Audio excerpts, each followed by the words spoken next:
Friends నమస్తే.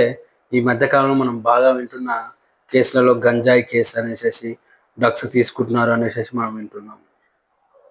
ఒక్కసారి గంజాయి కేసులో బుక్ అయితే అరెస్ట్ అనేది జరుగుతుంది. అదేవిధంగా అరెస్ట్ అయిన తర్వాత బెయిల్ రావడానికి చాలా సమయం పడుతుంది. మనకు అనుకున్నట్టు కొన్ని కేసులలో అయితే 1 year కూడా రిమాండ్లో ఉన్న దాఖలాలు చాలా వరకు ఉన్నాయి. ఎవరైతే గంజాయి తీసుకున్నా సరఫరా చేసిన ఆ గంజాయి తీసుకోవడానికి ఆశ్రమం కల్పించినా కూడా వారిపైన కూడా కేసు బుక్ చేయడం జరుగుతుంది. చేసి రిమాండ్ పంపిస్తారు. ఈ మధ్యకాలంలో గ్రామాలలో కూడా యువకులు గంజాయిని సేవిస్తున్నారు. వాటికి బాగా అడిక్ట్ అయ్యేసి బానిసల్లాగా తయారవుతున్నారు. ఈ గంజాయి అలాగే డ్రగ్స్ తీసుకోకుండా మనం అందరం నిర్మూలించాల్సిన బాధ్యత మనందరిపైన ఉంది. మీకు ఎవరైనా ఎక్కడైనా గంజాయి చేస్తున్నారు అనేసి తెలిసినట్టయితే 100 కాల్ చేసేసి మీరు ఇన్ఫర్మేషన్ ఇవ్వచ్చు.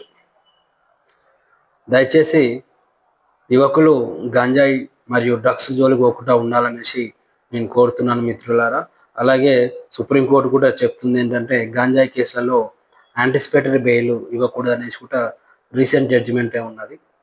ఇది గమనించాల్సింది అని కోరుతున్నాను. Thank you friends.